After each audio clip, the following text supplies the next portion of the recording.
Part 9. A Sledgehammer Breaks into Pirates. Author, Zippo. Chapter 81. Mihawk reacted quickly.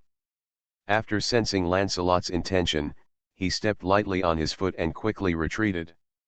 The black knife in his hand also rubbed Lancelot's shoulder armor, causing the spark fell away. Similarly, Lancelot's straight thrust did not hit Mihawk. Heroic, Lancelot shouted again without hesitation. As Mihawk retreated, the knight sword in his hand chased after him, as if it would not stop until Mihawk was stabbed to the core. But at this time Mihawk also changed from holding the knife with one hand to holding the knife with both hands. A flash of light flashed in his eyes, as if he had caught a gap. His retreating steps suddenly stopped, and he said softly, "Black knife, flash." As soon as he finished speaking, the black sword in his hand, knight, struck straight down. This time, even Orgrim and Beckman, who did not understand swordsmanship, couldn't help but exclaimed, "Wonderful." There is no other reason. Because Mihawk has a very good grasp of details. The black sword knight Ben in his hand is a very long sword, longer than Lancelot's knight sword. And at this time, this shows the principle of 1 inch long, 1 inch strong. The distance between the feet is very appropriate, the shot is very decisive, and the details are grasped in place. With Mihawk's sword, Lancelot not only moved because of the distance. The problem is that if he can't stab him, he will directly hit the trajectory of the black knife knight. Lancelot's pupils shrank suddenly. At this critical moment, he retracted the knight's sword in his hand and quickly made a parry. "Gesture 2. Humble," Lancelot whispered softly. The next second, Mihawk's black knife knight struck directly on Lancelot's knight sword. Powerful power burst out instantly, and Lancelot only felt there was a huge force, but as a master of swordsmanship, he was not defeated by one blow. He exerted force in his hand and blocked Mihawk's blow. However, the ground of the church under his feet, which was made of solid stone, was also weak. It quickly shattered, causing 2 broken flowers to bloom on the ground where Lancelot's feet were. If Lancelot had been attacking just now, then it is Mihawk's home court now. Black knife while was being parried, Mihawk's movements were still very decisive. He did not compete with Lancelot for any strength. The blade slipped and the originally vertical blade turned directly into a horizontal plane. Then Mihawk moved toward. He took a step forward, slightly shortening the distance between the two, and then slid the black knife in his hand to the left, following Lancelot's parry and slashed out. If this knife hits, it will kill him directly. Lancelot's eyes were startled. At this critical moment, the knight's sword was lifted up and tilted. The black knife rubbed the blade of the knight's sword. The collision of the 2 famous swords caused a spark. Due to Lancelot's action, in the end, this sword stuck on the guard of the knight's sword, and slashed out diagonally, cutting off some of Lancelot's golden hair, but not damaging it at all. Then Mihawk changed his moves again. Lancelot. The same was true for Te. The sword fight between the two became more and more intense, but it was always controlled within a certain range. No trace of excess power was released, and even 3 meters away from them, the fighting aura of the two could not be felt. Orgrim was sitting in the corner, watching the exciting duel between the 2 swordsmen carefully. At the same time, he also had some thoughts in his mind. Although Orgrim did not understand swordsmanship or anything like that, as a master who uses a hammer has some strength, and his vision can keep up to some extent, and he can understand some things. He compared it and could see that at this time, although Mihawk was very strong in the way of the sword, but it is far from the point where he will become the world's greatest swordsman in the future. From Orgrim's perspective, more than 20 years later, every time Mihawk takes a shot, he has reached the point where he does not need to use at the level of skill. The shot is the power of artistic conception. Often, with a casual sword, it can cut off a ship, a glacier, or a meteorite. With a casual sword, it is the most rigid and powerful, which is called Pinga is the secret. At this time, my hawk is far from reaching that point, and is still trapped in the category of skills. Although it can be seen that the skill has been refined a lot by him, and there are no fancy moves, or something like that. But compared with the Mihawk in Orgrim's impression, he still seems a bit flashy and exaggerated. This difference can be seen even if Orgrim doesn't understand swordsmanship. Challenge the swordsman in the world, break away from the shackles of skill step by step, and finally reduce complexity to simplicity, and make every sword strike the ultimate, Orgrim murmured softly. Mihawk, who was fighting with Lancelot, seemed to have heard these words. His cold expression also changed, and he seemed a little surprised, even in such a fierce situation. During the fight, he even took the time to glance at Orgrim out of the corner of his eye. That guy actually saw through my sword in such a short period of time. Mihawk was very shocked. Mihawk had fought against so many people, including some famous swordsmen, but none of these people really understood his sword, so Mihawk did not fight with those people at all. The guy exchanged his interest for the second time. He has always wanted to find a swordsman who can understand these things and a swordsman who can make progress together with him. Because no matter what the path is, one person cannot go far, and one must have a person who is strong enough. Only a powerful opponent can create fierce sparks. In fact, many years later, Mihawk did find such an opponent, that is Shanks, but there is no such opponent now. But now, Mihawk is I was so shocked. What the heck, I challenged the world's swordsman. I have fought against countless swordsmen. But in the end, I was defeated by a guy who was not a swordsman.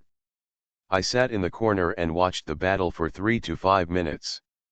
I understood what I was thinking. Thoughts and the path he is embarking on? What the hell is this? Although Lancelot is very powerful, Mihawk is obviously stronger. Even if he is thinking about other things in his mind, he can still keep up with the rhythm in his hands, completely not to be left behind. The public enemy of mankind, Hosgarot Orgrim, in my impression, the weapon this guy uses should be a warhammer, but Mihawk's heart became even hotter when he thought of this. A man who uses a heavy weapon like a warhammer can actually see through his sword at a glance. How powerful would this guy be if he used a sword as a weapon? He may not have discovered his talent in swordsmanship at all. No, this kind of person cannot be wasted. I have to guide him on the right path. Maybe he can become my best friend in swordsmanship, Mihawk thought in his heart. He originally came to the capital of Seven Waters to learn from the legendary swordsman genius Yasuo Lancelot, but it turned out that Lancelot seemed to be just like that. Although the swordsmanship very solid, but through this short period of fighting, it can be seen that he has stopped here for the time being, and is still limited to this range, and has not found his own direction. The reason why Mihawk is still fighting with him, just wanted to hone his sword skills, but after listening to Orgrim's soliloquy, Mihawk no longer wanted to continue to be entangled, and just wanted to go to Orgrim to discuss it. Therefore, Mihawk's eyes changed, and his originally fierce aura became even colder, and the black knife in his hand, also had a hint of murderous intent. This sudden change made Lancelot feel a little puzzled, but soon, he discovered that Mihawk's movements were faster and more refined. After 3 or 5 moves, Lancelot felt a little weak. Black knife none, Mihawk withdrew his sword, and the blade was obviously pulled back, but Lancelot felt a lot of pressure. The next second, the black sword in Mihawk's hand seemed to have briefly escaped from the skill, and suddenly appeared at the edge of Lancelot's neck. The sharp sword energy caused a crack in the skin on Lancelot's neck, and some bright red blood flowed out. Lancelot's eyes were a little surprised and a little uncomfortable. Answer, a little confused, because at that moment, he didn't understand how Mihawk's sword came to his neck. Didn't he withdraw the sword and go back? You lose, Mihawk whispered very coldly. Lancelot was silent for a moment. He didn't resist anything. Instead, he closed his eyes, as if waiting for death. However, my hawk had no intention of offending him at all, and withdrew the black knife. Turned around, and prepared to walk towards Orgrim. "You won't kill me?" Lancelot opened his eyes in surprise and looked at my hawk's back and asked. My hawk frowned in confusion, looked back at Lancelot and said, "Why should I kill you?" Lancelot wanted to say something, but felt like he couldn't. A sledgehammer breaks into pirates. Author, Zippo. Chapter 82. Seeing my hawk end the sword duel with Lancelot in just a few moments, Orgrim was filled with emotions. Sure enough, my hawk was the best in the world in swordsmanship. In this era, there is no one like him. People are more talented than him. Wonderful swordsmanship, Orgrim whispered with emotion. Beckman also nodded. He didn't have Orgrim's vision from the future, and he didn't understand swordsmanship, so he couldn't see anything more. But indeed, the duel just now was it's exciting. If you want to go big and destroy everything, any guy with a bit of brute force can do it. But like the two of them, the waves of the battle are limited to 3 meters around them, without destroying anything around them. But it is very rare and can be called wonderful. My hawk quickly walked up to Orgrim and Beckman. He did not look at Beckman at all, but stared at Orgrim with a fiery gaze. Said, "What did you just say?" Orgrim was stunned for a moment. Is this person so shameless? I thought you, my hawk, was very cold, but now you are asking for praise? But Orgrim was originally thinking of how to fool my hawk. When my hawk came up to his boat, my hawk himself came up to say hello. Of course, he wanted to give a good impression first. So Orgrim smiled and said, "I said the sword you just said, it's very exciting, especially the last sword, which seems to break away from your shackles." After my hawk heard Orgrim's words, his eyes became even more intense. Originally, he thought that Orgrim might be a blind cat who met a dead mouse and made nonsense. But now this guy actually saw with his last sword strike, he felt as if he had broken away from the shackles of his skills. This proves that this guy has indeed a vicious vision, and his talent for swordsmanship must also be superb. You really understand it? My hawk said excitedly. Orgrim was also stunned. What the hell are you talking about? What did I understand? Beckman was also confused by my hawk and glanced at Orgrim, asked, "What do you mean? What do you understand?" Orgrim opened his mouth, not knowing what to say. But my hawk responded to Beckman and said very quickly, "Kazgaro's Orgrim, right? He saw through my swordsmanship and my thoughts." After listening to my hawk's words, Beckman was also confused. He looked at my hawk first, then at Orgrim, and then said, "Is there some misunderstanding here?" Orgrim said. His face twitched, "Although I have understood some things, but if you want to say that I have seen through your swordsmanship or something, then you are looking down on me too much, right? When did I become so powerful?" However, before Orgrim could speak, my hawk shook his head and said, "No, I will never feel wrong. Lord Orgrim did see through my sword, and presumably Lord Orgrim also saw through it, a hidden great swordsman, right?" My hawk thought at first that Orgrim might have a talent, but he didn't realize it, but now that he thought about it, Orgrim might have hidden his talent and kept it. It's not necessarily a kendo technique that can be used as a trump card or something. That's why he said this. Beckman was stunned at this time, pointed at Orgrim, and said, "He? The great swordsman? Hiding deeply? Is not it?" My hawk frowned slightly and asked. Beckman restrained his surprise for a moment, then smiled and said, "Maybe you really misunderstood something. Orgrim and I grew up together, and this guy he also used some swords and other weapons, but they were just a few random cuts. If you say he knows the way of the hammer, forget it if he is a sledgehammer. What about the way of the sword?" Having said this, Beckman shook his head, as if it was not worth mentioning. Orgrim also smiled awkwardly and said, "Yes, I haven't used a sword much, but if it's a hammer, I think it's pretty good. Mihawk observed Ogre carefully. The expressions on Reams and Beckman's faces showed that these two guys didn't seem to be lying. Have you really never practiced swordsmanship? Mihawk hesitated for a moment and asked. Orgrim nodded. Although he really wanted to fool Mihawk into boarding the ship, he had not yet planned to fool Mihawk with such a cheap lie. Because of this, things can only be hidden if you can hide them.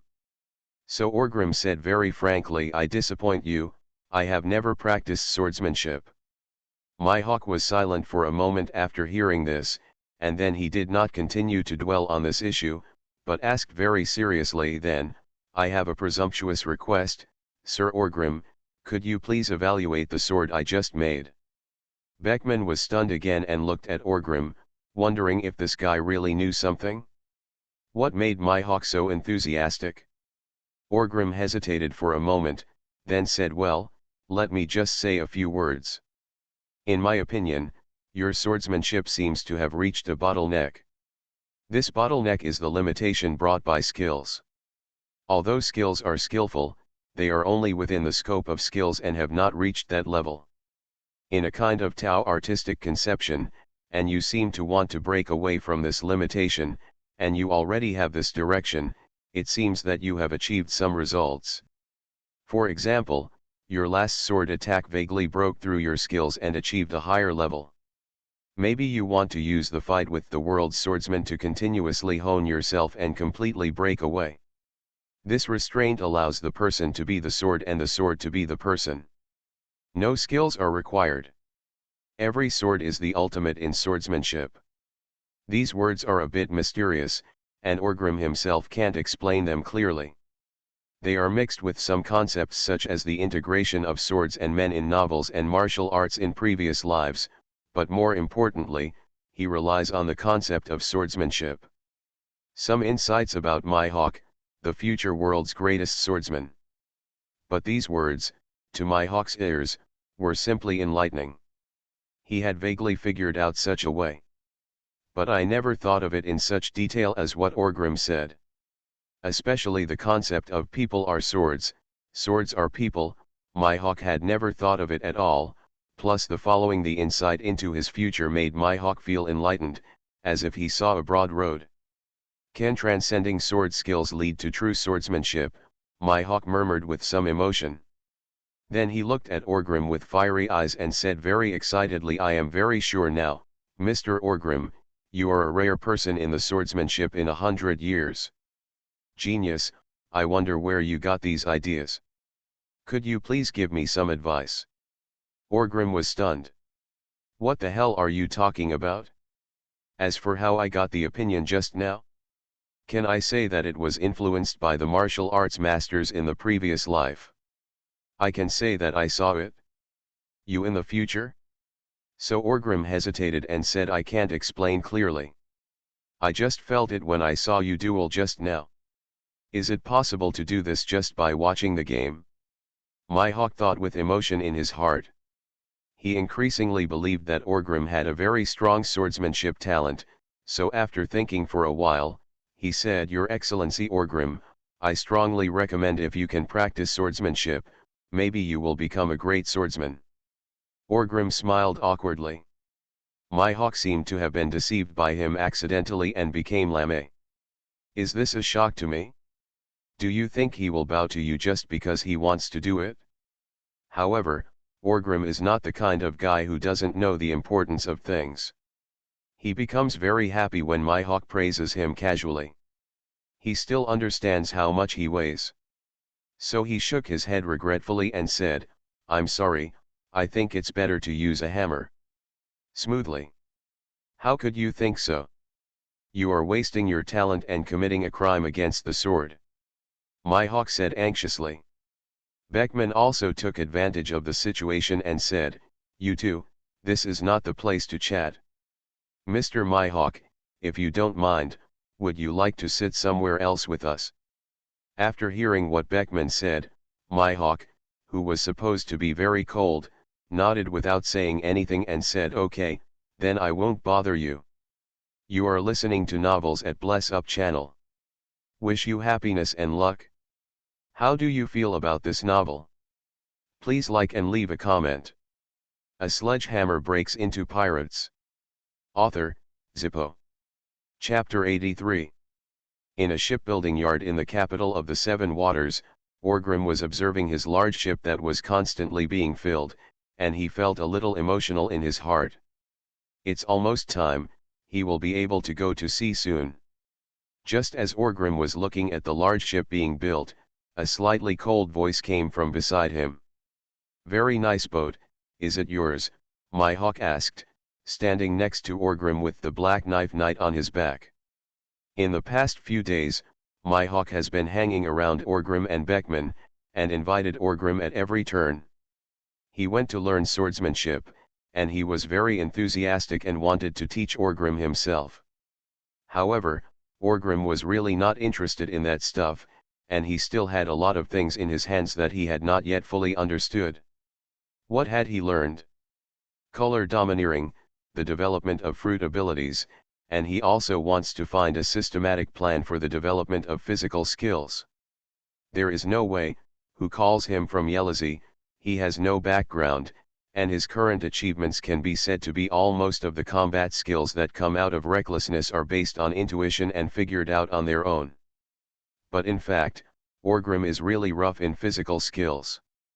This is the reason why he lacks the guidance of famous teachers. In Orgrim's view, if he can get some powerful secrets, such as the training method of the sixth form of the Navy, or the cultivation method of the Flower Country's 8 punches, it would definitely be very good, and it would be good for him. There must be a huge gain. Because Orgrim basically relies on his physical fitness to act recklessly. If he can have systematic planning, he can fully utilize and develop his physical fitness to a higher degree. Don't look at that. The sixth form of the Navy and the 8 Chong fists seem to be something on the street. But in fact, they are very powerful things. The 8 Chong fist is a secret skill passed down from generation to generation by the 8 treasures Navy of the Kingdom of Flowers. It has long been refined. To the extreme, it is inheritance and the essence. The sixth form of the Navy was revised by all the great men in the history of the Navy. It may seem a bit exaggerated, but in fact, it is a secret technique that can develop the human body to the extreme. Being called Superman, once it can be fully mastered, it is equivalent to breaking through the limits of human beings and reaching the level of Superman. This is the case for ordinary people. Orgrim is not stronger? But what about Orgrim? Mew doesn't have many channels now, and these things are not easy to obtain. Therefore, in Orgrim's opinion, the key is to develop the haki and fruit abilities and find a secret book that can help him improve his physical skills. The most urgent task. And Kendo, that's it? He still understands the principle of biting off more than he can chew. What's more, Mihawk said that he has talent. What exactly is he like? Don't you have some clues in your mind?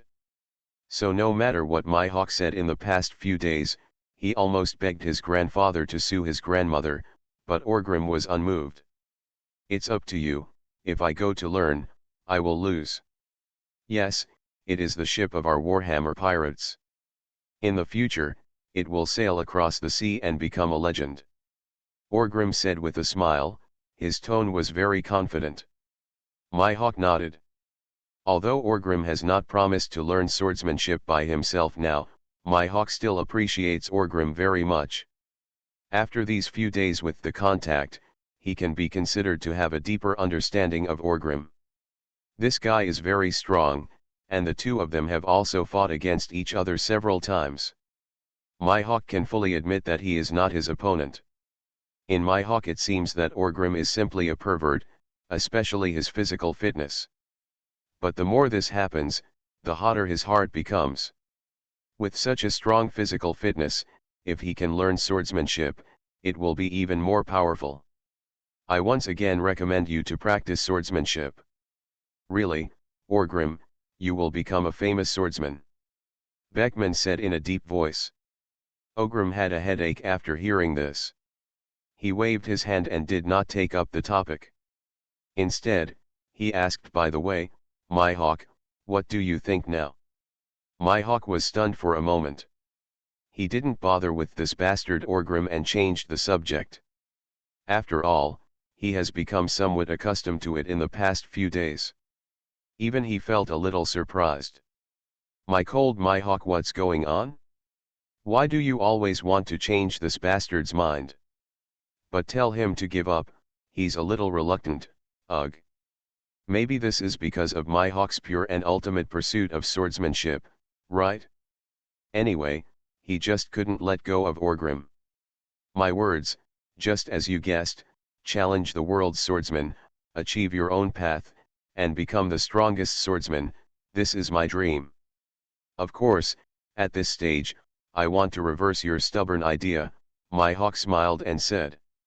A cold-hearted person like him seldom smiles, but when he smiles, he becomes even more handsome. Orgrim smiled when he heard this and said, are you interested in getting on my ship? Become my partner. My hawk was stunned for a moment after hearing this, and immediately wanted to refuse, because he was indeed completely not interested. In fact, Shanks originally invited my hawk a few years later. My hawk had already mastered the art of swordsmanship and became the world's greatest swordsman. He thought more about Shanks as a rival, so refused.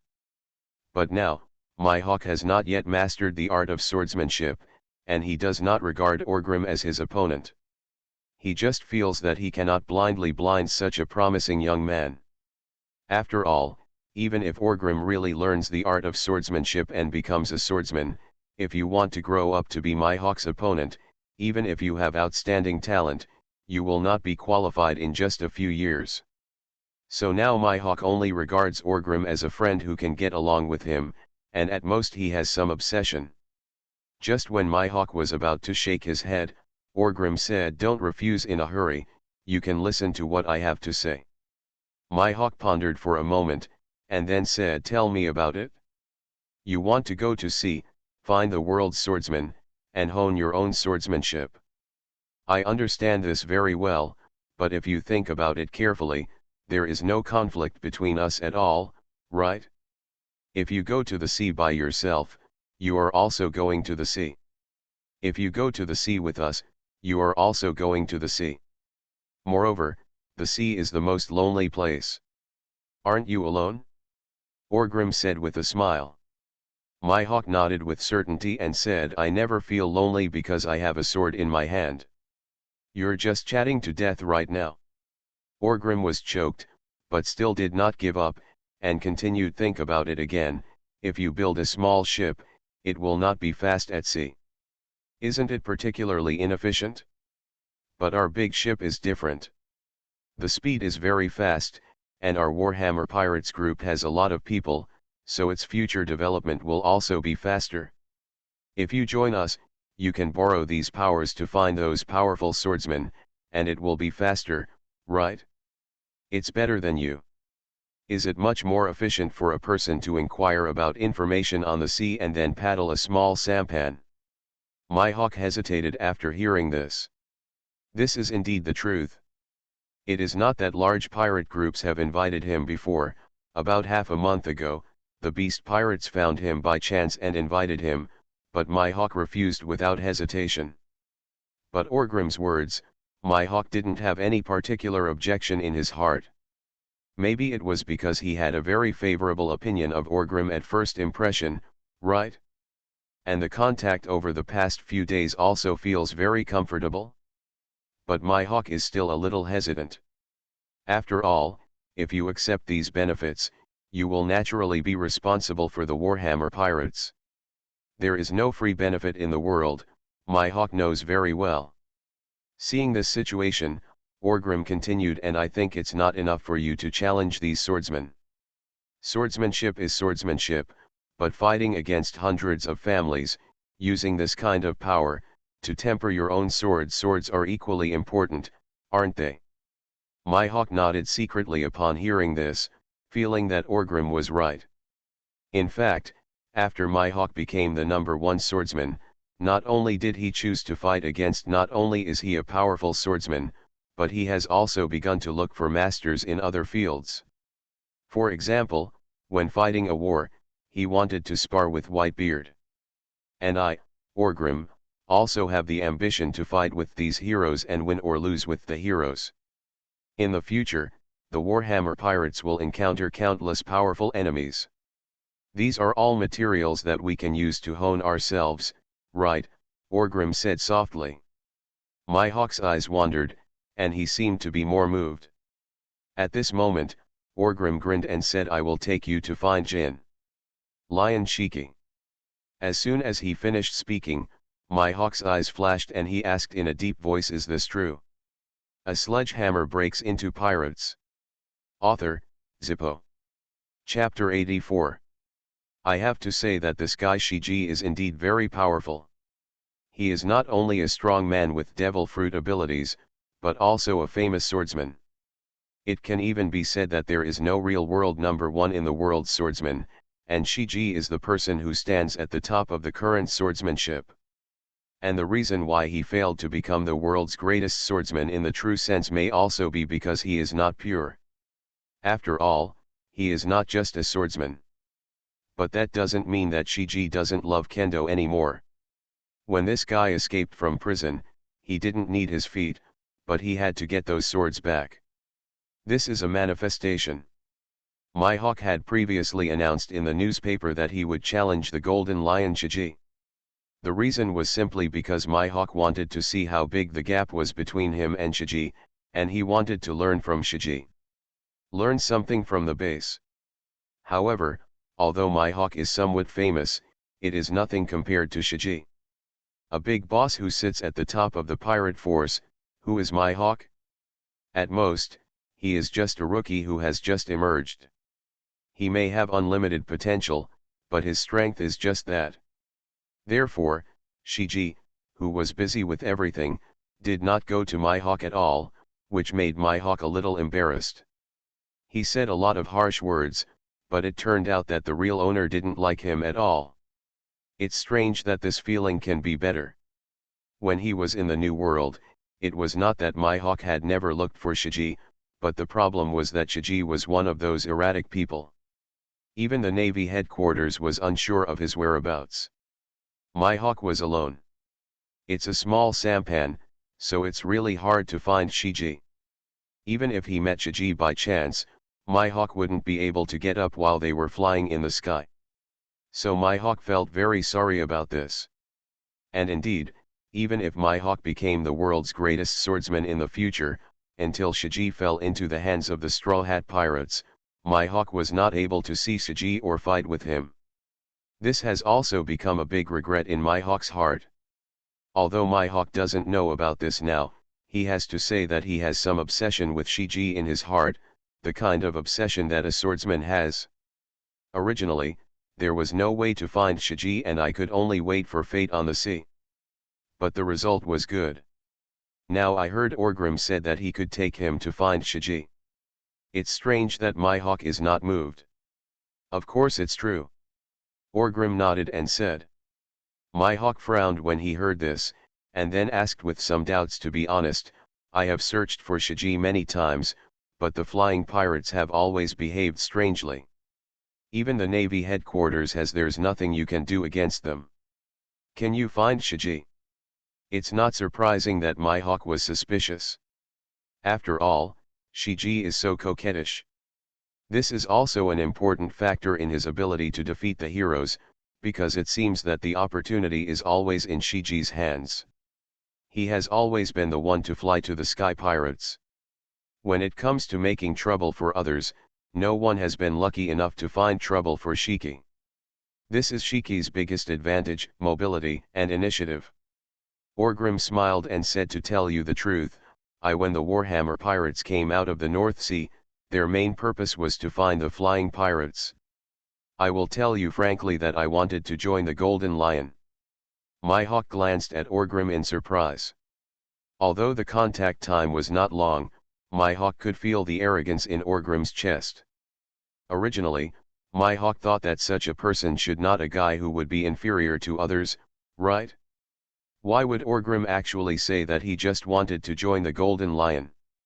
Looking at Mihawk's confusion, Orgrim explained, that's it, I Beckman's sister, you may have heard of her as Karanda Neiman. Orgrim quickly told Mihawk the reason, and Mihawk finally understood something. Therefore, I really want to join the Golden Lion, and I want to grow up quickly there and become a guy who can compete with first-class people, Orgrim said in a deep voice. Then what? Mihawk asked softly. Then? Orgrim smiled, grinned, and said ambitiously, then, I want to try to see if I can take over Shiji's banner. You want to kill Shiji? Take away his power? Mihawk looked at Orgrim in surprise and asked. Orgrim waved his hand and said, in any case, I owe Shiji a favor. No matter if he admits it or not, I have to admit it. Yes, this can only be regarded as a last resort. I think he might appreciate me very much and pass the position to me directly. Mihawk looked at Orgrim strangely, thinking that this guy was thinking nonsense. What kind of hero is Shiji? What kind of tyrant? Will he pass the throne to you for no reason? Are you dreaming? But soon, Mihawk smiled again and felt that this was not completely impossible, especially as the world was changing so fast that no one could figure it out. Shiji was the Lord now, so who could guarantee that in a few years it would not be Ao?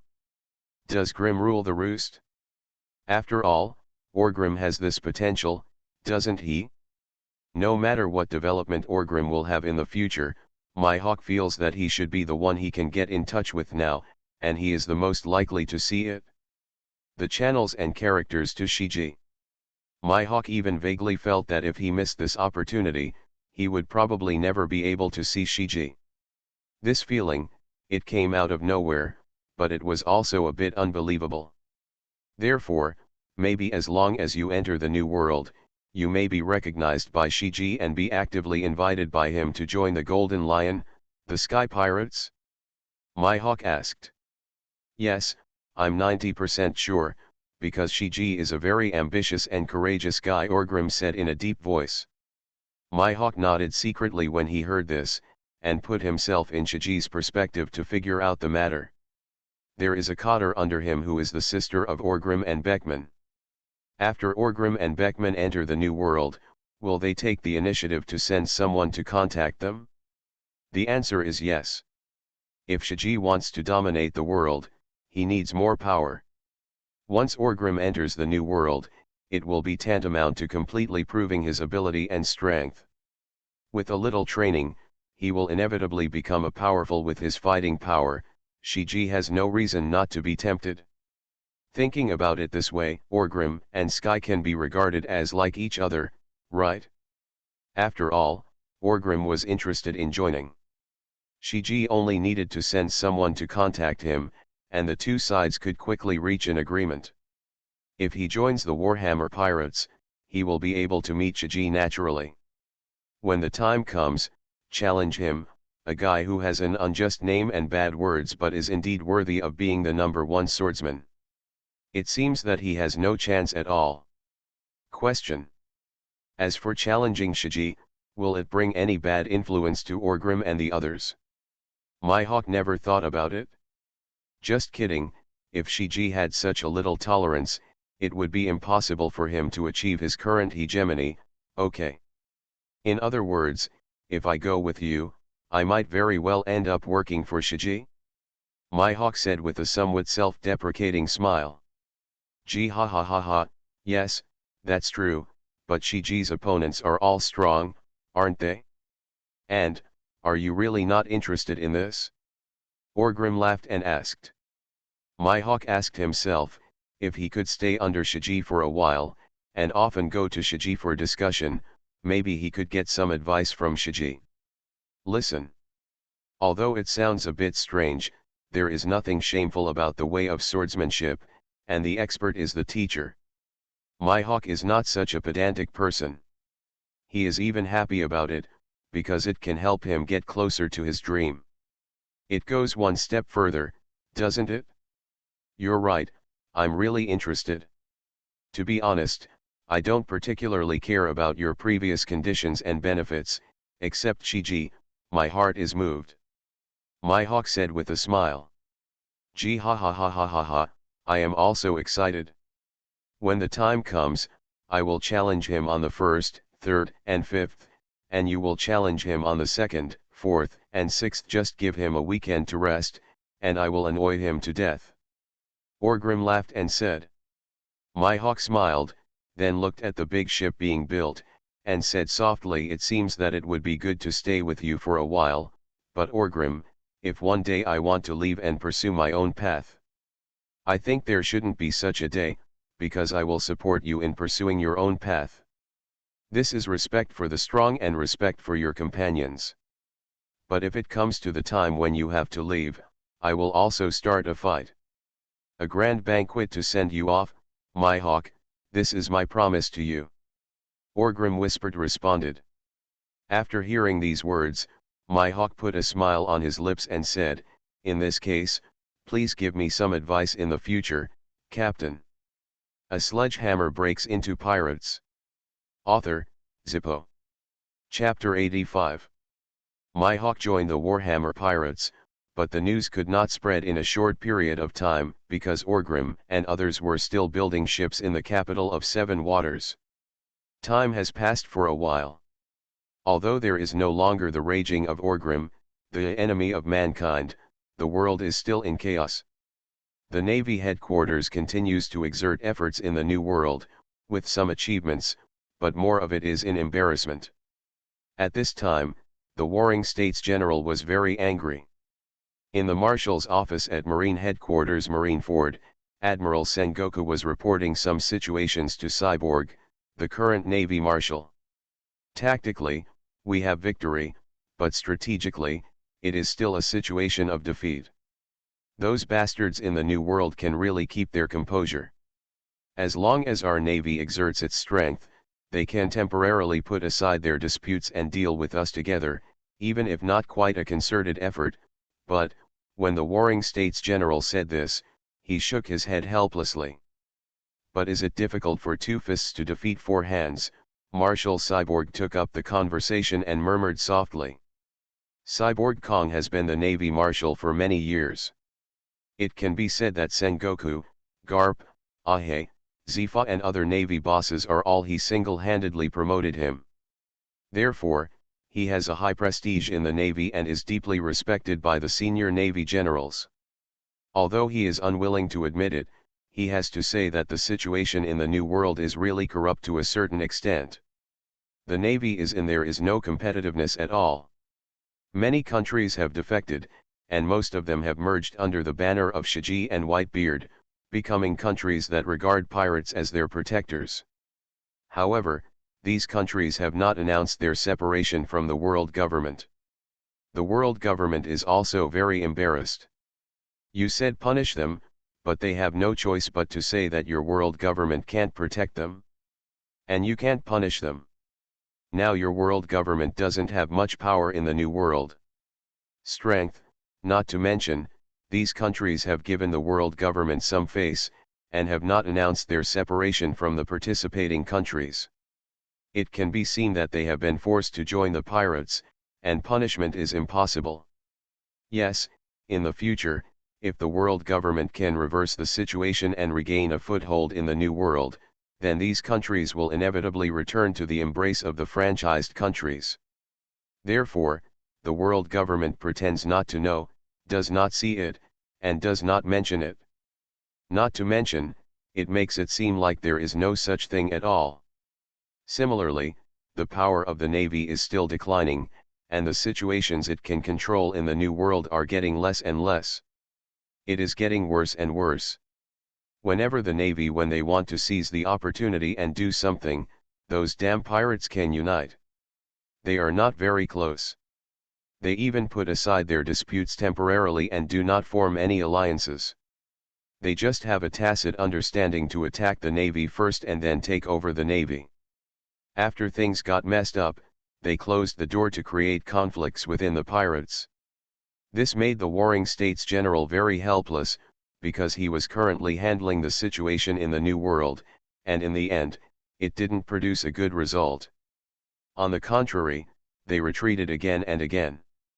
However, although the Navy was in a mess in the New World, neither the world government nor the cyborg marshal really did anything to the warring states period, because they knew Yemen in their hearts.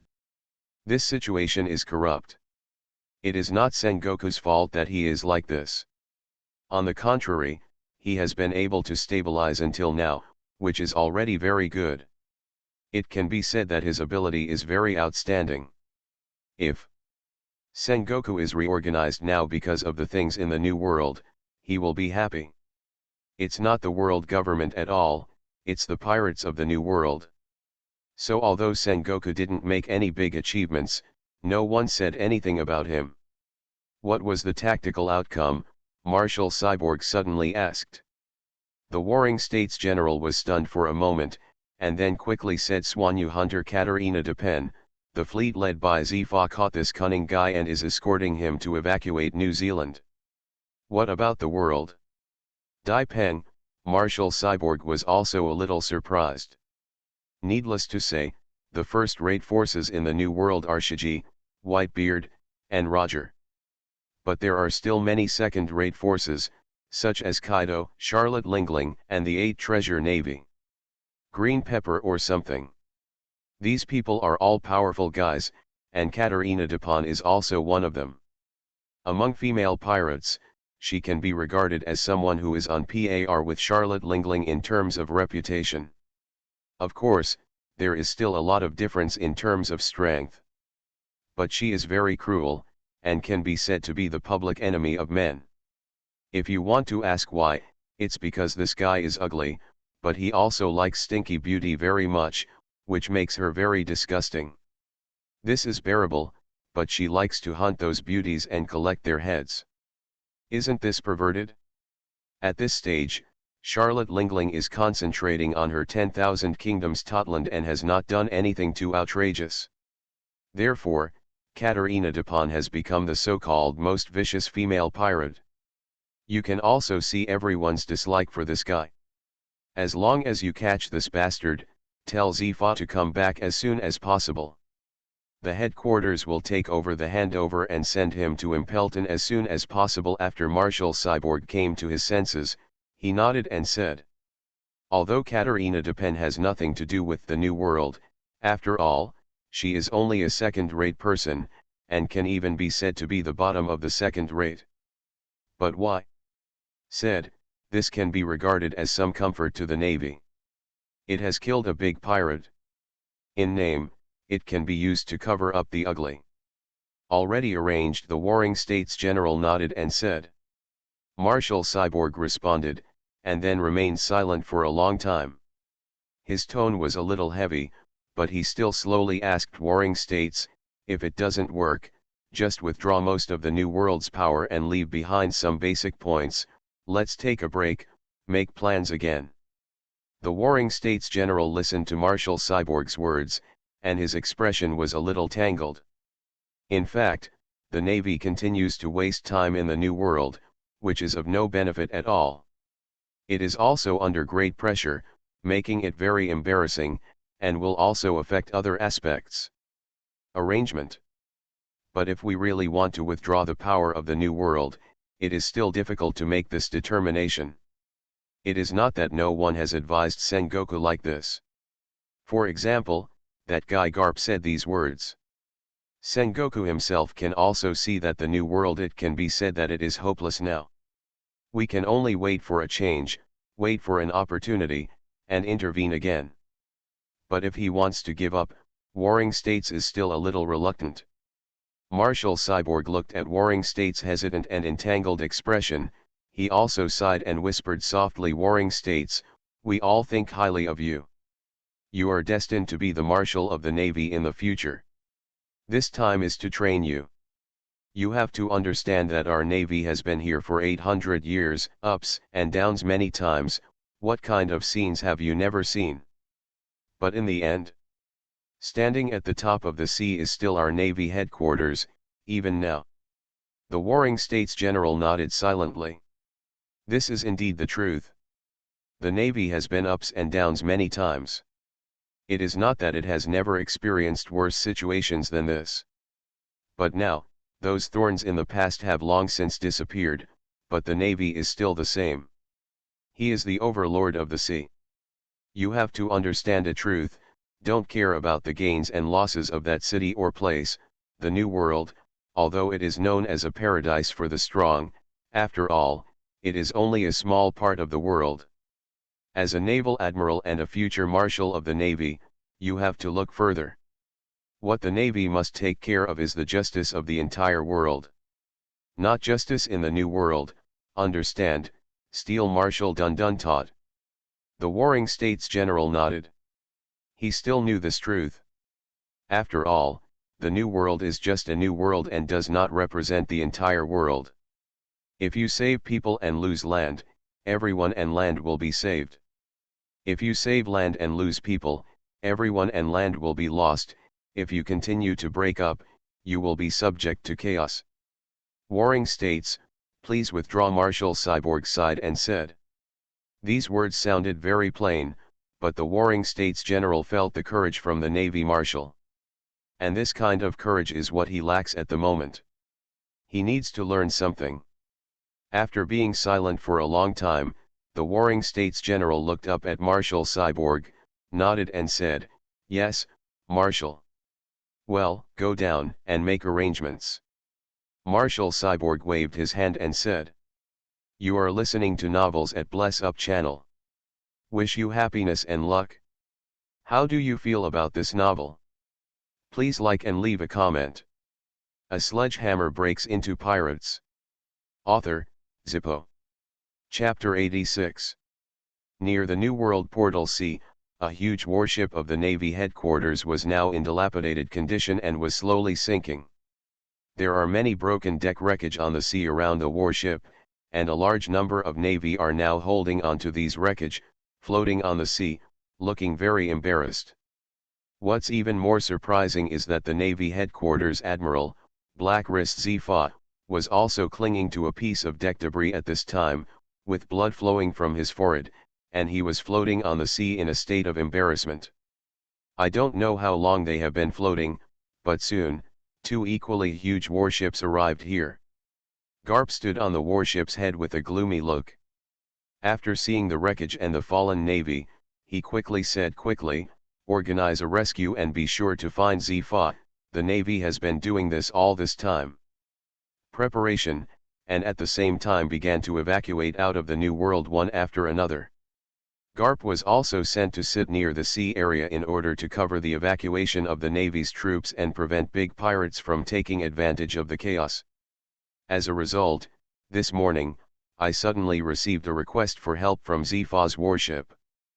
Before I could figure out what was going on, Zifa's warship could no longer be contacted. This made Garp extremely anxious. Zifa was a powerful naval admiral, representing the highest combat power of the Navy. Generally speaking, a big boss like him would not encounter any danger, but once a signal for help is sent, it must mean extreme danger. And even if Zifa's status as a general is not mentioned, Garp and Zifa also have a deep comradeship. How can this keep Garp from being anxious? Therefore, after determining the location of the signal source in the sea, Garp came to the rescue himself without saying a word. As a result, when we got here, we saw the wreckage of a huge warship and a large number of naval forces falling into the water and waiting for rescue. He was very shocked. This meant that he had met an opponent he could not defeat and was defeated here. Although Zifa, as a naval admiral, represents one of the highest combat capabilities of the Navy, it can be said that he is also one of the top men in this world. But that doesn't mean that Zifa is invincible. There are still a few people who can defeat him in the sea. Moreover, it does not rule out the possibility that he encountered a siege. Even for a general, it is normal for two fists to be difficult to defeat with four hands. "Zifa, you must not die for me," Garp murmured softly, with some worry in his eyes. At the same time, he was also thinking in his heart, who did it? Newgate, Roger, Shiki. Garp immediately locked onto these three guys. After all, the three of them are the pinnacle of pirate power, and the risk for the rest of them, even Kaido and Charlotte Lingling, is too high to do such a thing. It's not that their strength is not worthy of being an enemy of Sci-fi, but it means that they have no reason to travel so far from the depths of the New World to the vicinity of the Portal Sea to target Sci-fi. It was too dangerous for them and inconsistent with their intentions. There is little benefit in getting rid of Sci-fi, but if it is surrounded and suppressed by the Navy, it is very likely that the ship will capsize. While Garp was thinking about these things, the Navy responsible for search and rescue on the sea not far away fired a signal gun into the sky. Garp glanced at the signal over there and felt a little relieved. It was green, which meant that they had found Sci-fi and that Sci-fi was still alive. Just be alive, just be alive. Garp waited anxiously for a while, and then saw Sci-fi boarding the warship under the escort of a group of Navy. This guy was wet all over, but he still walked like a tiger. There was some blood on his forehead, and his chest was opened. There was a cut, but there was no blood around it, and the wound was soaked in sea water and turned a little white. These may seem serious, but for people of Sci-fi and Garp's level, they are just minor injuries. It can be seen that Sci-fi is in very good condition. Therefore, Garp's expression became a little more relaxed. After all, if at such a critical moment, one of the Navy's generals died in the New World, it would be a heavy blow to the entire Navy and the world government. They are now withdrawing from the New World, which is considered a strategic retreat. Although they appear embarrassed, they still have some face to hide their shame. And if Sci-fi died here, then the outside world would regard this strategic retreat as the Navy's defeat in the New World, and a complete escape. The Navy medic asked Sci-fi to sit on a chair and quickly began to clean the dirt from Sci-fi's wound and prepare to suture it. Garp sighed and walked towards Sci-fi. Sci-fi's expression was also very gloomy at this time, with blazing anger flashing in his eyes. He had captured Ekaterina Dupont and was happily preparing to evacuate the New World, but in the end, he walked to the door and was robbed. His face as an admiral was lost 7 times.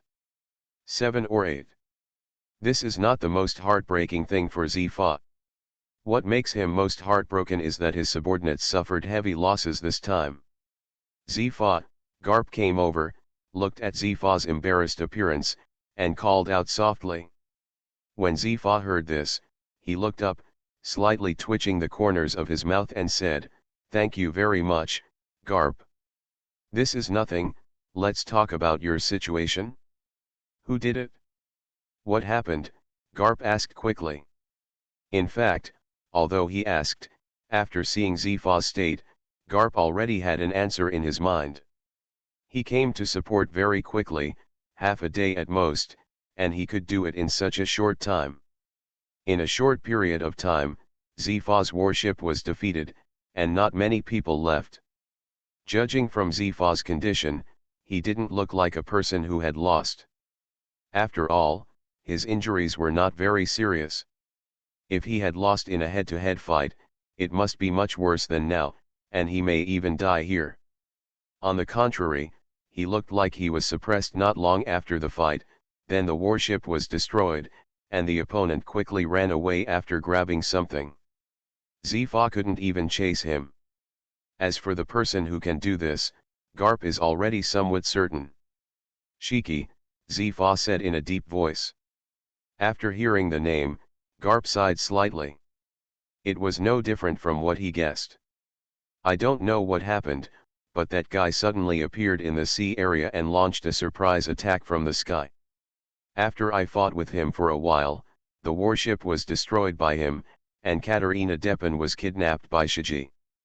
I couldn't pursue it either, and this was the situation in the end," Sci-fi said in a very angry tone. Garp shook his head helplessly. "The 2 most difficult opponents on the sea are Whitebeard and Golden Lion. Because if you fight with them in a naval battle, you will basically there is no advantage on the battlefield, and anyone else would be aggrieved. Even if Garp is here today, it is very likely that Shiji will make him look like Sci-fi. After all, Shiji takes the initiative, and his fleet is flying in the sky. As long as there are no stormy weather, he is so difficult to deal with. In many cases, he can only fight you, but you can't fight him. As for Whitebeard, if you fight him in a sea battle, you have to be careful about the changes in the sea. Maybe a tsunami, no matter how many fleets you have, will sink to the bottom of the sea for you. Therefore, like Zifa this time, the most fearful thing for a lone warship is to encounter the two bastards Shiji and Whitebeard, even if it encounters Roger High. None of the thieves posed such a big threat. Garp sighed, and then said, forget it, we have to evacuate from the New World. Let's let that guy Shiji be arrogant. After we leave, let's see. They pirate dog bite dog, next time you come back, give them a good look. Zifa also knows that it is useless to say anything now. It is impossible to pursue Shiji. After all, that guy is flying in the sky and you can't even find it. How can you chase him? So you can only endure this tone? I thought I could find a result to cover up this evacuation, but in the end, it turned out to be this result. Zifa said with some discomfort. If you are robbed, just be robbed. A Swanyu hunter is not a big problem, as long as nothing happens to you, Garp comforted. Report the news to the headquarters. I am really ashamed of the marshal. Zifa shook his head and said helplessly. A sledgehammer breaks into pirates. Author, Zippo. Chapter 87. Marine Headquarters. Marineford also quickly received the news. When they heard that Zifa was attacked by Shiji and defeated, Marshal Cyborg and the Warring States General stood up from their chairs in shock. Fortunately, only Swanyu hunter Katerina Dupont was kidnapped. There is nothing wrong with the General Zifa, he just suffered some minor injuries. The Navy's losses were not particularly heavy. After all, there was only one warship. In the New World, this kind of thing might happen every day. The defeat of the Admiral made the Navy very embarrassed, and the original plan to evacuate the New World also received more criticism. After all, this kind of thing cannot be hidden. Not long ago, the Navy was still publicizing the arrest of Swanyu hunter Katerina Dupont, and the Navy Admiral was escorting her back to Marineford. As a result, people have been robbed now, and the bullshit has been blown out. So many people are watching, and now there is no result. It is strange that this matter can be concealed. In particular, Shiki is likely to take Katerina Dupont as his subordinate. Can you hide it for a while or for a lifetime? When Katerina Dupont appeared on the sea again, everyone knew what was going on. Therefore, the Navy did not hide the news, but handled it in a low-key manner. But the defeat of a naval admiral still caused quite a stir on the sea, and the News of the World directly made the incident a front-page headline. He also questioned whether the Navy's retreat plan in the New World was due to the world government giving up control of the New World or something.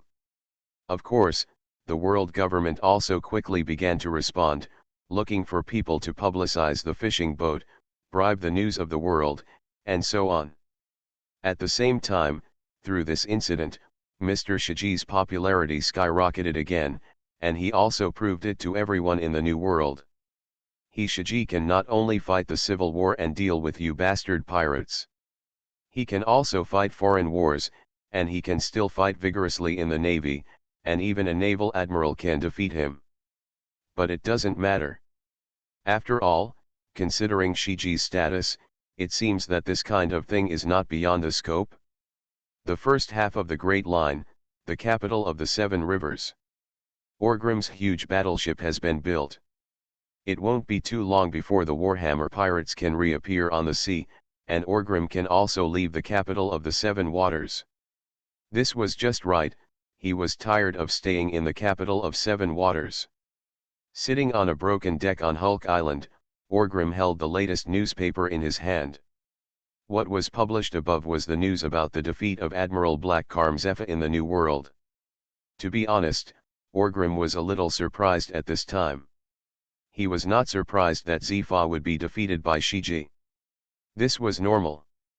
When fighting Shiji on the sea, no one dared to say that he would definitely win.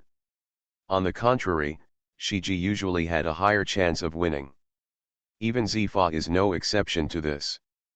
What surprised him was that Shiji actually kidnapped Swanyu hunter Katerina Dupont. Some time ago, Orgrim also saw some news from the newspapers. For example, General Zephyr caught Katerina Dupont and was escorting her to Marine Headquarters Marineford. At that time, he thought this was normal. After all, Katerina Dupont was a resident of the 6th floor of the deep-sea prison Impelton City Impelton. He was probably imprisoned there for a long time. Later, during the war, he was captured by Blackbeard. Marshal D. Teach was rescued. Then he became Tiki's crew member, re-entered the New World, and helped Tiki become a new generation of Yonko and so on. Therefore, in Orgrim's view at the time, the arrest of Katerina Dupont was just a plot trend and it was reasonable. I was still thinking about this matter, but it ended like this, but the result was good. Not long after, the ship where General Zifa escorted Katerina Dupont was hijacked by Shiji. And Katerina Dupont was also taken away by Shiji. This shows what? It means that the story has been changed, and Katerina Dupont will most likely not be imprisoned in Impelton anymore. Judging from Shiji's character and methods, there is a high probability that he will be able to accept Katerina Dupont as his subordinate. As for Dai Peng, this guy has almost no integrity. If he can work under a newcomer like Teach, why can't he work under a real boss like Shiji? So Orgrim immediately determined one thing: Katerina Dupont will join Shiji's flying pirate group and become the disciple of the Golden Lion. This is what surprised Orgrim. What is going on? What changed these trends? Orgrim looked at the newspaper and murmured softly. He felt a little incredible. He had not even entered the New World yet, so how could it affect the affairs of the New World? But if this matter has nothing to do with him, Orgrim really couldn't think of any other reasons. Could it be that there is still a big boss traveling through time? Impossible, right? In fact, this matter really has something to do with him, Kazguros Orgrim. Speaking of which, he has also been missing on the sea for almost half a year. The disappearance of the Warhammer pirates made Karanda Neiman a little anxious. What is going on? Why are his two brothers just floating on the sea? No more? The Navy and the world government have not given any information to prove that they have not captured Orgrim and Beckman. Otherwise, based on Orgrim and Beckman's crime of attacking the Draco, it will definitely be in the newspapers, and it will be talked about by the world government, especially Orgrim, who has been criticized by the cultural circles as a public enemy of mankind. First of all, it rules out the possibility that they were killed by the Navy. 6. Then there are a few remaining points. The first point is that Orgrim is no longer interested in being a pirate. He disbanded the Warhammer pirates and found a secret place to retire. Maybe he still holds My Wife Is Looking at the Sea. But Karanda Neiman thinks this is impossible. Her brother Orgrim is never a quitter in anything he does. There is no reason for him to stop being a pirate for no reason. The second point, even Orgrim and the others had encountered some kind of sea disaster at sea, and the whole army was wiped out. This is somewhat possible, after all, this kind of thing happens often at sea. But Karanda Neiman is not willing at all think about it this way. Then the third point is that Orgrim and the others may be lurking somewhere, preparing to do something big, or making preparations. This is normal, and it is relatively possible. The last point is it is very possible that Orgrim and the others have secretly entered the New World. Judging from the time and voyage, this possibility is not small. Therefore, at the begging of Karanda Neiman, Shiji, who is somewhat doting on her, the boss hangs around the New World portal sea from time to time. On the one hand, let's see what the Navy is up to. Don't say you want to withdraw from the New World, but you are honest enough to cause trouble here. On the other hand, on the one hand, I just searched the whereabouts of Orgrim and others to see if they could run into him. The result was good. Shiji went back and forth several times, but he didn't run into Orgrim. He ran into Zifa. Think about it. Katerina Dupont is also a good manpower. After receiving it, training, he may be able to stand alone in the future. A big boss like Shiji, who is ambitious, certainly does not want to miss this opportunity. If Katerina Depend disobeys, it doesn't matter. The Navy kills her, and he kills her. It's the same reason. Anyway, you can bully Zifa, why not? So Shiji made a decisive decision and directly attacked Zifa's warship. Then everything went as Shiji expected. He quickly defeated Zifa, who was unprepared, and kidnapped Katerina Depin. And Depin, the guy really had no sense of moral integrity at all, and he appointed Shiji as his boss on the spot. This is the twist inside. It can be said that although Orgrim is in the capital of Seven Waters, he is indeed one of the culprits that caused this incident. It's really baffling.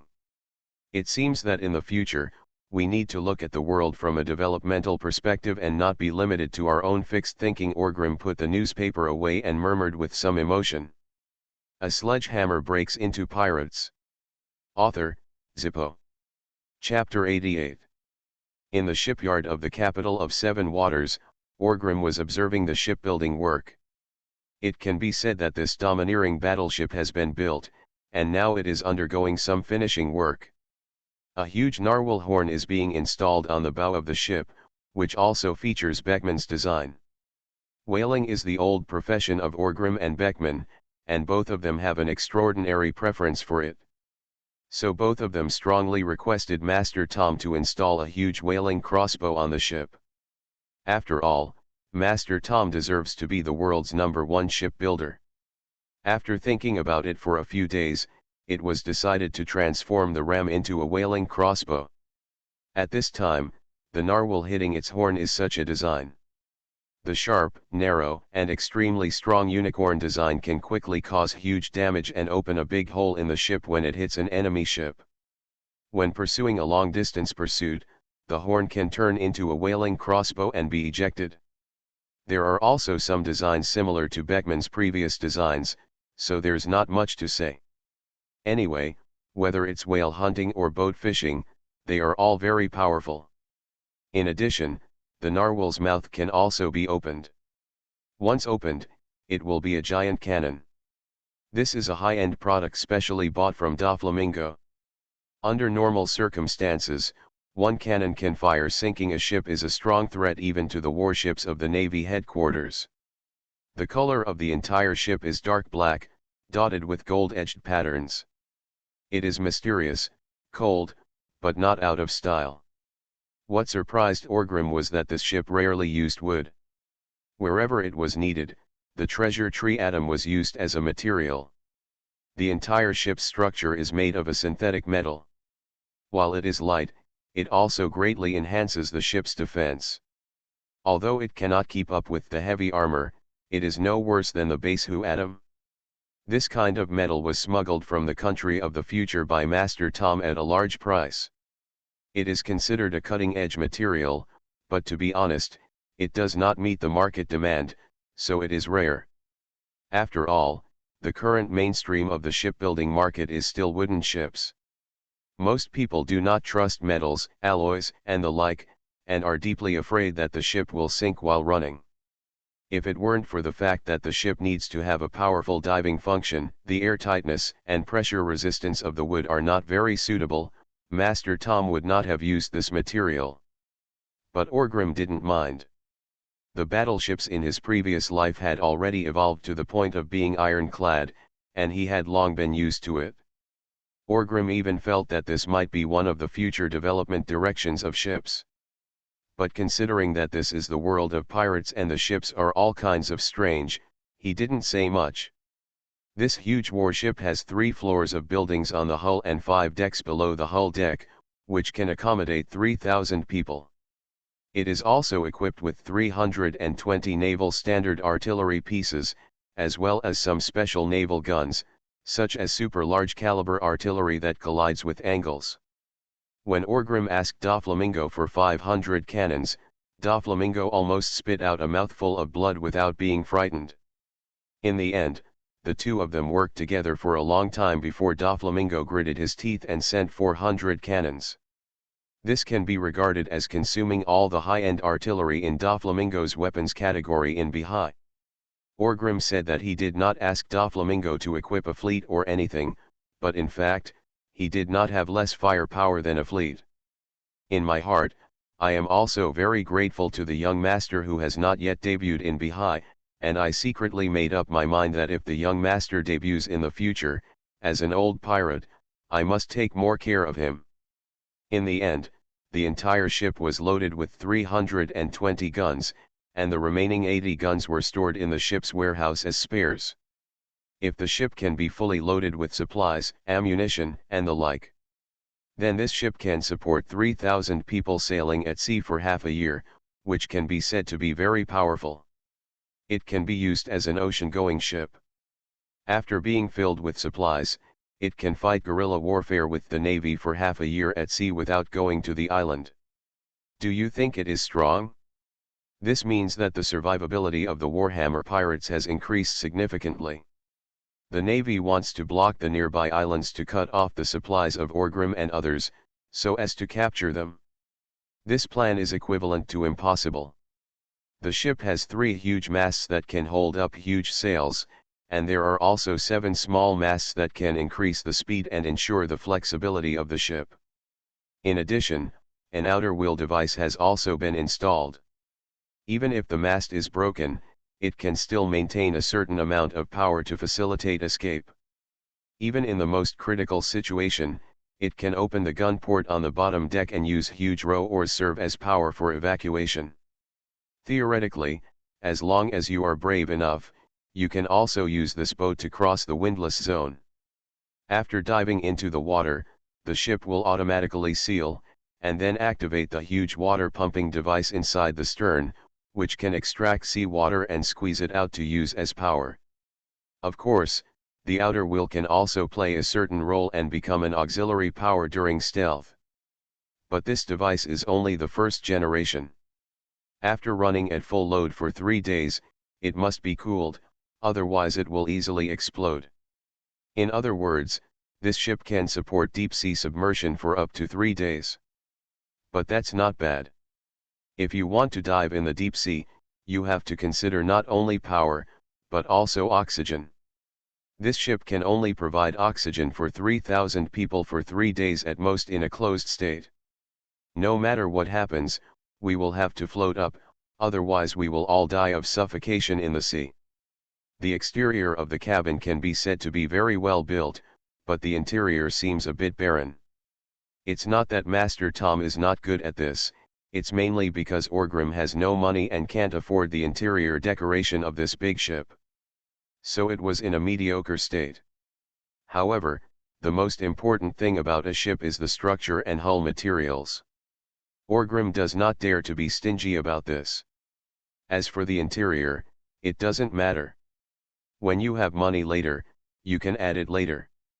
It's not unimaginable to use pearls as cobblestones to pave the floor. In half a year, he watched such a world-class giant ship being built from scratch. Orgrim's heart was filled with excitement and yearning. He wished he could drive this ship out of the sea right now. Kill all around. Just as Orgrim was thinking about these beautiful fantasies about the future, Beckman, Master Tom, and a strange face came over. As for Mihawk, he has no interest in these things, otherwise he wouldn't just get a small sampan and go out to sea every time. Usually at this time, he is practicing his swordsmanship. Orgrim, how are you? Still satisfied? Once these devices are installed, you can go to sea the day after tomorrow at the latest. Master Tom said with a smile. Although the ship has not yet been put into sea trial, Master Tom is full of confidence in the ship. In the process of building it, he also felt that his technology has been improved. Satisfied, I am quite satisfied, ha ha ha ha. Orgrim laughed. This is definitely the best ship I've ever built, better than Roger's Oro Jackson, or maybe you can take this ship to the end of the world, Master Tom said very excitedly. Nothing makes a shipbuilder happier than this. Have you thought of a name? Beckman asked with a smile. Looking at the dark appearance of the battleship, Orgrim felt that this thing was extremely domineering, and then he said with a smile on his lips, "How about the deep sea overlord Black Narwhal?"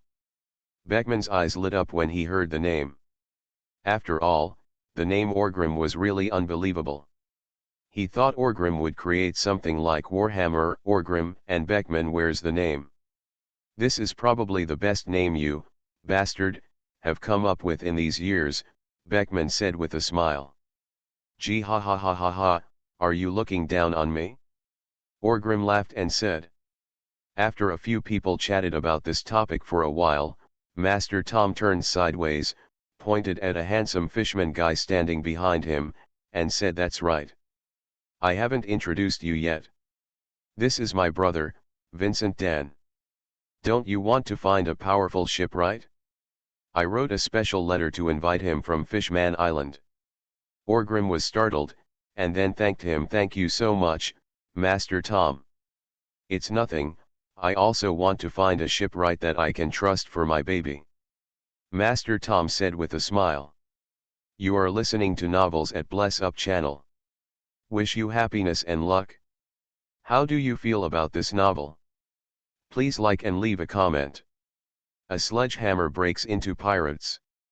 Author, Zippo. Chapter 89. Although the first half of the Grand Line is a legendary sea area, it is still called paradise by the strong. It seems that only when you enter the New World can you truly enter the terror of the Grand Line. This makes some sense. After all, the climate in the New World is simply outrageous. Even if you are wandering on the sea and suddenly magma starts to fall from the sky, it is completely normal. In contrast, although the first half of the Grand Line was rough, it was generally much safer. On this day, the weather was very good, the sea was calm and the sky was clear.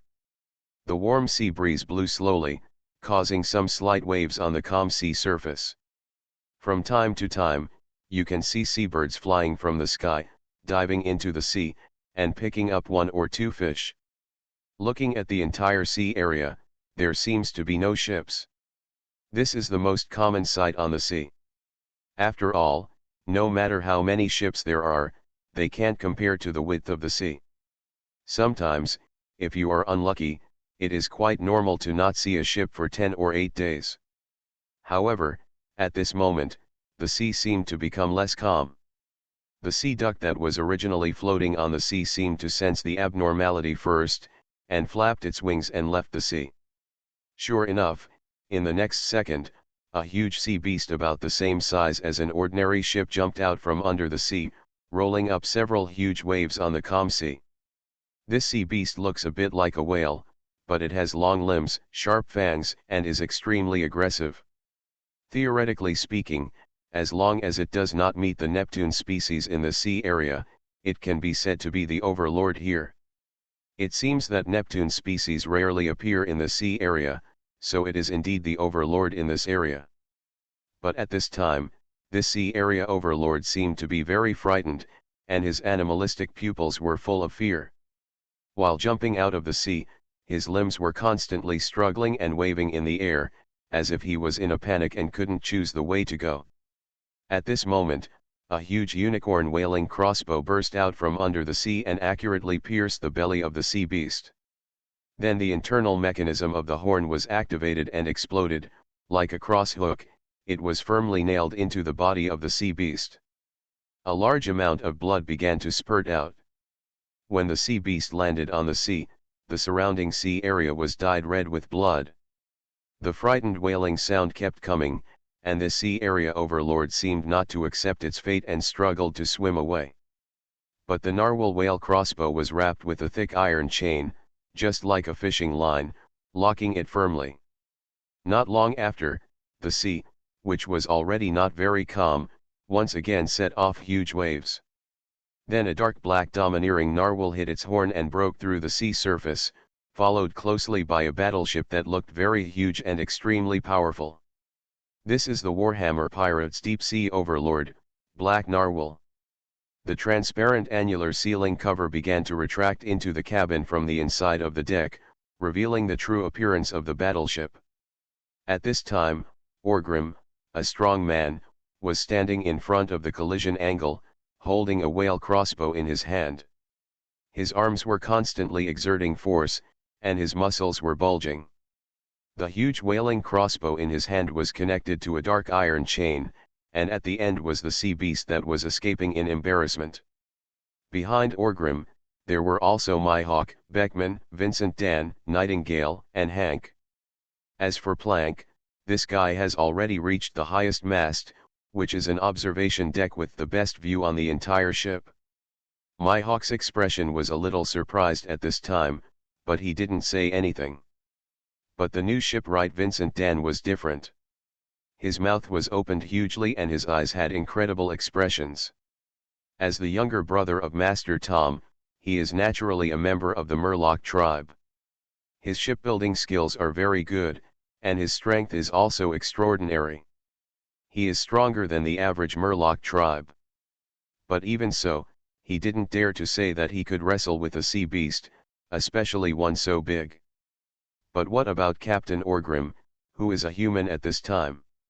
He was actually wrestling with the sea beast with his own brute strength. And it looks easy.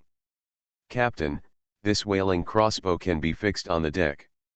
At that time, with the weight of the entire ship, it can easily consume that guy's power, Vincent prompted after being surprised. He didn't like people calling him Dan because it felt weird, so everyone called him Vincent. Gee ha ha ha ha, what's the point? The fun of whaling lies in wrestling, otherwise even if you can catch it, you won't have the feeling of victory. Orgrim laughed.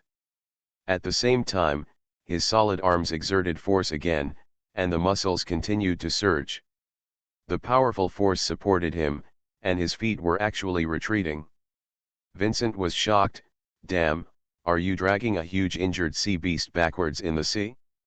The power that the injured sea beast burst out must be the strongest power, and there is no way to reserve it. But even so, Orgrim can still drag it back. And from the sea? It would be fine on land. There are too many people who can do it, but it is different in the sea. Sea beasts also have power, okay. Nightingale smiled and took a photo. He patted his new partner on the shoulder and said, "Don't be so surprised. Boss Orgrim is such a pervert. It's nothing." He didn't even take it seriously. Otherwise, this sea beast would have been pulled out of the sea long ago. Is he really human? I have never seen such a strong human being. It's even more powerful than our fishmen. You say he has the blood of giants, I believe it. Vincent swallowed and said. He is a real human being, Beckman said with a smile. After a slight pause, he continued to add, but he is also a pervert. At this moment, Orgrim felt that the power coming from his hand was weakening. He knew that the guy had lost too much blood and was about to die. He could not struggle for much longer. Therefore, Orgrim did not. He was no longer interested in continuing to play, and shouted loudly, "Come here." At the same time as the words fell, Orgrim exerted force with his arms again, and the iron chain made of fine iron felt a little unbearable. Then the huge sea beast was forcibly grabbed by Orgrim. Pulled out of the sea, the powerful force flung it high into the sky. "Mihawk, I want good meat." Orgrim laughed loudly. Mihawk's eyes flashed with displeasure and he said, "What do you think of me, chef? Butcher." However, although Mihawk complained in his mouth, the movements in his hands were not slow. He pulled out the black knife from his back in one go. He did not make any other fancy movements, and he was thrown away with a few chops in the air. Like rain, blood fell from the air into the sea, along with some body parts and pieces of flesh. At this moment, Orgrim once again tugged on the whaling crossbow in his hand, and cut off a person who had been cut by Mihawk. Square pieces of meat were pulled from the air and smashed on the deck. As an experienced whaling expert, Orgrim naturally knew where the meat was best, so when he fired the crossbow, he had got it there. "Damn you, that head is a good thing, so you gave it up? What if there is whale scent in it?" Orgrim cursed very dissatisfiedly. "If you are not satisfied, you can learn swordsmanship from me. If you encounter this kind of thing in the future, you can do it yourself. Mihawk said very coldly. Orgrim twitched the corner of his mouth and did not dare to take up the topic. Mihawk finally stopped harassing him in recent days, so he did not dare to bring up this topic. Okay, stop making trouble, take a breath, rest for a day, and continue sneaking tomorrow. After all, this area is the territory of the Navy and the world government. It's best for us not to take the lead and reach the Chambord Islands as soon as possible to enter the New World, Beckman said. Orgrim nodded and glanced at the sea in the distance again. I don't know why.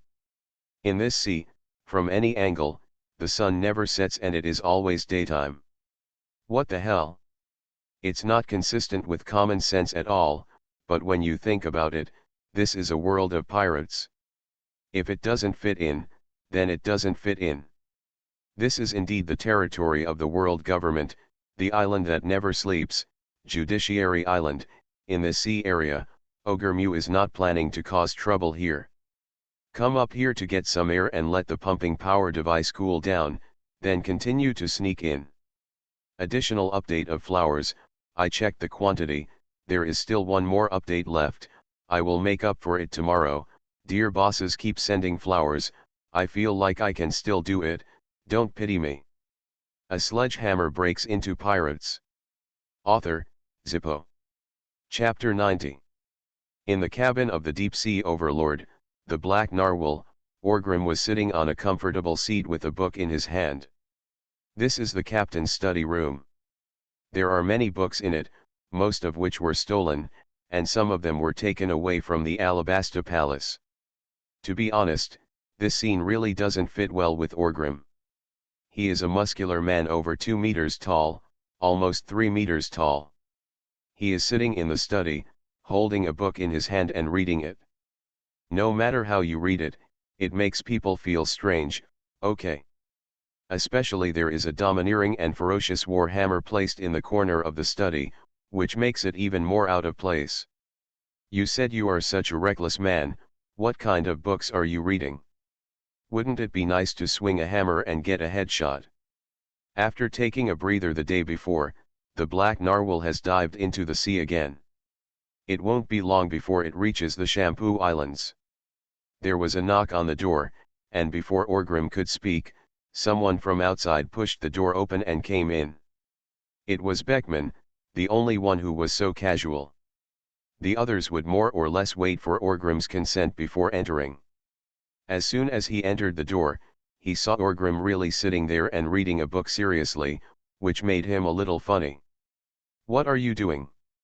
It's been weird since yesterday, but you're still reading a book? Beckman asked with a smile. Orgrim raised his head and glanced at Beckman, and then said, books are the ladder of human progress. You know the basket. I, Orgrim, am preparing to move towards morality, intelligence, body, and beauty, la well-rounded man. This is probably the biggest joke I've heard this year, Beckman mocked. Then he sat directly on the sofa in the study room, looking very comfortable. I'm not talking about you, I think it's a pity that you don't read more books with your IQ. Orgrim smiled and said. Beckman rolled his eyes and said, do you even need to say this? Unlike you, a reckless man who suddenly reads when his brain gets hot, I like reading very much. I have read almost all of the books you have here. Indeed, when Beckman has nothing to do on weekdays, he will read a few books quietly to increase his knowledge. I didn't feel it when he was in Beehive before, but the deeper he goes into this world, the more Beckman feels it.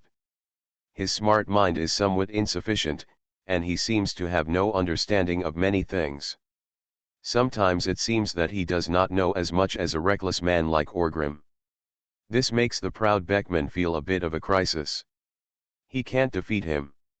Orgrim, after all, there are specialties in the arts. The division of labor between him and Orgrim is inherently different. The two of them had discussed it from the beginning. Orgrim would be responsible for leading the charge, while Beckman would check for any leaks and fill in the gaps.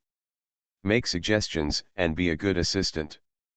Therefore, although Beckman's strength is also rising steadily, he can still accept that Orgrim is better than him. But if Orgrim is still better than him in culture, he couldn't accept it, so after coming to the Grand Line, he had been supplementing the knowledge he didn't know. Thinking of this, Beckman seemed to be a little curious, stood up, walked closer, and looked at Orgrim. Asked, "What book are you reading?" Orgrim smiled, raised his head, and showed Beckman the cover of the book. "The Great Geographic Discovery of the World?"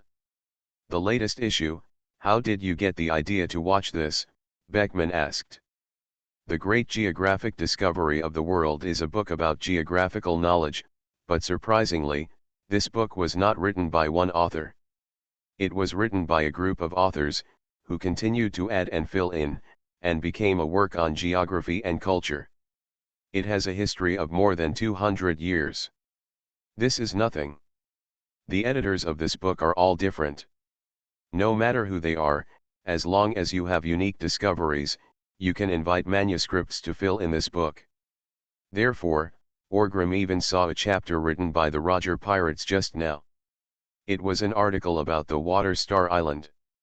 Released 2 or 3 years ago, it was only at this time that the island of Ravdru officially entered the recognition of the geographical and cultural circles. Prior to this, Shuaxiangxing Island was widely recognized by the world as the final island. Of course, there are still controversies. Some people say that Roger is bragging and that there is no such thing as Ravdru. He may not even have been to the Water Star Island. After all, no one had been there before. Now Roger said that he had gone there and discovered that this was not the final island. There was another island behind it. It was normal for some people not to believe it. Especially since Roger, the bastard, is a pirate and not a geographer. His identity is also one of the factors that caused these disputes. Of course, Orgrim also knew very well that within the next few years, the Roger pirates would use facts to silence those scholars. It has to be said that sometimes great geographical discoveries are made by pirates, because pirates often have a strong sense of adventure and they can always discover some inexplicable things. In this book, the Roger pirates are not the only ones who have published things, there are even many. Alas, thinking about it this way, Roger has become a cultural person? Compared to me, a guy who has been criticized as an enemy of mankind by the cultural community, I am simply a benchmark in the pirate culture community, Orgrim murmured with some emotion. Then he looked at Beckman and said, "Nothing, I'm looking for an island." "What island?" Beckman asked. "The island of eternal night, Avalon." Orgrim smiled and responded. Beckman was stunned for a moment. In the past, he really didn't know where this place was, but he does know it now. "What are you doing looking for this place?" "There is the famous pirate paradise in the New World, and it is also known as the most chaotic island in the world," Beckman asked softly. "Avalon, the island of eternal night, is the legendary place where the ancient holy King Arthur finally rested. The legend of King Arthur has been circulating on the sea for 1,000 or 2,000 years. It is said that he established an utopia kingdom and led the people to the road of happiness. However, after the death of King Arthur, this kingdom completely collapsed and disappeared into history. So far, there is no research on this. Historians have temporarily classified it as a myth and legend, and King Arthur is also classified as a mythical figure. However, Avalon Island does exist. According to legend, this is the final resting place of King Arthur, and he died here. After the death of King Arthur, God no longer favored this island, so the sun would never rise again on this island, and it would forever fall into darkness, accompanying King Arthur in his sleep. The story is such that after 1,000 or 2,000 years, everyone has long regarded it as a strange story, and few people will take it seriously. However, Avalon is indeed an island without the sun. It seems to correspond to the island that never sleeps, Judiciary Island. Judiciary Island never has night, while Avalon never has day. Precisely because it is the place blessed by the night, many villains are very interested in it. Over hundreds of thousands of years, it has gradually become an island of sin, which has completely ruined King Arthur's reputation. Today, this island is one of the largest pirate paradises in the New World. It is recognized by the world government as the most chaotic island in the world. There are all kinds of people and all kinds of crimes in it. There's nothing you can't think of, and there's nothing it can't do. I am very interested in this place. When I enter the New World, I must go and see it. Orgrim smacked his lips and said, "How? Is it because of that chaotic attribute that attracts you? Should I say that you are worthy of being an evil pirate?" Beckman joked with a smile. "Not because of this, but because," Orgrim paused when he said this, closed the book, grinned, and said, "Don't you think it's a good place for me? The power of the night favors me, maybe there." Orgrim stopped talking at this point, but Beckman's eyes lit up.